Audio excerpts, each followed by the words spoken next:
A poda. João 15:2 diz assim: todo ramo que estando em mim não dá fruto, ele corta, e todo que dá fruto, ele poda, para que dê mais fruto ainda. Você já viu uma planta ser podada? É provável que sim. E olhar uma planta ser podada sem entender que biologicamente ela precisa dessa poda parece uma espécie de tortura. Afinal, a planta sente os cortes. Mas acontece que o processo da poda tem um propósito. Quando eu sofri o primeiro aborto, parecia ser a pior dor da minha vida. E aí eu pensei, acho que nunca vou passar por nada que seja mais doloroso do que essa perda. Até passar pela perda de mais um bebê. E a sensação que eu tinha era, meu Deus, parece um pesadelo. É inacreditável que eu esteja passando por isso de novo e tão rápido. Eu mal havia me recuperado do primeiro aborto. Ainda estava tentando me reerguer, voltar ao meu normal, reorganizar as minhas emoções porque eu havia me isolado de tudo. Era como se depois de chegar ao fundo do poço eu tivesse cavado um pouco mais. E quando comecei a respirar fundo, a minha vida começou a voltar ao normal e já não havia expectativa de engravidar tão rápido. Eu não só engravidei, como passei pela segunda perda. Engravidei pela terceira vez e logo em seguida meu sogro sofreu um infarto. Estávamos orando, crendo em algum milagre que Deus faria. Não sabíamos se o bebê ou o meu sogro. Então, Deus levou o meu sogro e o meu bebê. Antes disso tudo, eu estava vivendo a melhor fase da minha vida, a melhor fase do meu casamento, do meu trabalho, do meu relacionamento com Deus, quando de repente o chão se abriu diante de mim e eu senti perder todas as minhas forças. Eu estava vivendo a pior dor da minha vida e eu nem entendi o porquê. E nessas horas, as perguntas que vêm ao nosso coração são: será que eu fiz alguma coisa errada? Será que Deus está me castigando? Será que Deus está me punindo? Até que eu entendi que o justo não é punido, é podado. Eu sei que se você estiver passando também por uma dor, um sofrimento, uma poda, pode estar se perguntando: Deus, será que eu fiz algo errado? E Deus está respondendo hoje: não. Essa poda que eu fiz em você não é porque você fez algo de errado. É porque você deu frutos.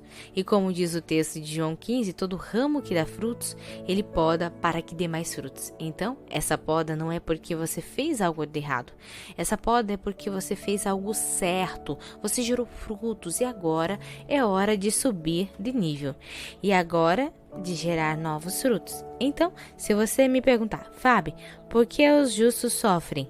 Eu vou te responder: para gerar ainda mais frutos. Eu estou aqui gerando frutos. Jesus era um homem justo, mas ele morreu numa cruz ao lado de 2 ladrões ímpios. Se você olhasse aquele cenário, Jesus estava sendo crucificado como alguém semelhante a eles, mesmo não tendo pecado algum. Mas a diferença era que os 2 ladrões estavam sendo punidos e Jesus estava sendo podado. A cruz foi a poda que mais gerou frutos em toda a humanidade. Nós somos frutos dessa poda. Você é fruto da poda de Jesus. Nós somos frutos dos sofrimentos de Jesus. Em tudo há um propósito, inclusive na dor em meio às perdas. Somos chamados a permanecer nele, na videira verdadeira, sendo podados para que possamos dar ainda mais frutos para a sua glória. Agora, pega um papel e a caneta e vamos para o Alinhando o Coração. Como você interpreta a analogia de poda em sua vida? Já passou por situações difíceis que podem ser comparadas a uma poda? Como essas experiências contribuirão para o seu crescimento espiritual e pessoal? Responda. Pergunta número 2. O texto menciona que a poda não é um castigo, mas sim uma forma de impulsionar o crescimento e gerar mais frutos. Como essa perspectiva pode mudar a maneira como enfrentamos os desafios e as adversidades da vida? Responda. Agora vamos para o Orando a Palavra. Versículo para oração, 2 Coríntios 4, 16 e 18. Diz assim: por isso, não desanimamos. Embora exteriormente estejamos a desgastar-nos, interiormente estamos sendo renovados dia após dia.